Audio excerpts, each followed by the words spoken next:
আসন্ন নির্বাচনে আপনি কাকে ভোট দিবেন একান্ত সেটা আপনার নিজের ব্যক্তিগত বিষয়। ভোট একটা কাগজের টুকরা না, ভোট হচ্ছে একটা আমানত। এই ভোটটি আপনি কাকে দিবেন ভাবতেছেন, অবশ্যই দেওয়ার আগে আপনি নিজেকে ৩টা প্রশ্ন করুন। প্রথমত, আপনি যাকে ভোট দিবেন সে কি সৎ? তার কথা আর কাজের সাথে কি মিল আছে? অতীতে কথা আর কাজের সাথে কি মিল ছিল? অবশ্যই এটা দেখার বিষয়। সে কি অতীতে মানুষের পাশে ছিল? এটা অবশ্যই দেখার বিষয়।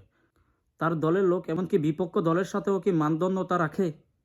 নাকি ক্ষমতা পেলেই বদলে যাবে? নিজের দলের লোককে যেভাবে দেখা হয় অপর দলের লোককে কি সেভাবে দেখা হয়? নাকি ক্ষমতা পেলেই বদলে যায়? তৃতীয়ত, সে কি জবাবদিহিতা রাখে? নাকি ক্ষমতা পেলেই উধাও হয়ে যাবে? নাকি ভুল করলে স্বীকার করবে, প্রশ্নের উত্তর দিবে?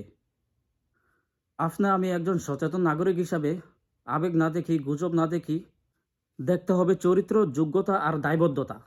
কারণ আমরা শুধু ভোট দিয়ে একটা দলকে জয়ী করব না, আমরা চাই আমরা যাকে ভোট দিব তারা যেন আগামীর বাংলাদেশে এসে নতুন একটা দিক দেখায় যেন। আপনার ভোট আপনি দিবেন, আমার ভোট আমি দিব, যাকে খুশি তাকে দিব, বুঝে শুনে দিব, ন্যায় এবং ইনসাফের পক্ষে দিব। ভোট দেন বুঝে, ভোট দেন ইনসাফের পক্ষে। আপনার ভোট আপনি দিবেন, যাকে খুশি তাকে দিবেন। লাস্ট ওয়ান, গণভোটে অবশ্যই হা ভোট দিবেন। গণভোটে হা ভোট মানে দেশের একজন নাগরিক হিসাবে নিজের মত প্রকাশকে সমর্থন করা। জনগণের সম্মতি বৈধতা দেওয়ার জন্য এটা একটা সুন্দর মাধ্যম। দেশের একজন নাগরিক হিসাবে আপনি যদি আপনার মতামত বৈধভাবে প্রকাশ করতে চান, সেজন্য আপনাকে গণভোটে হা ভোট দিতে হবে।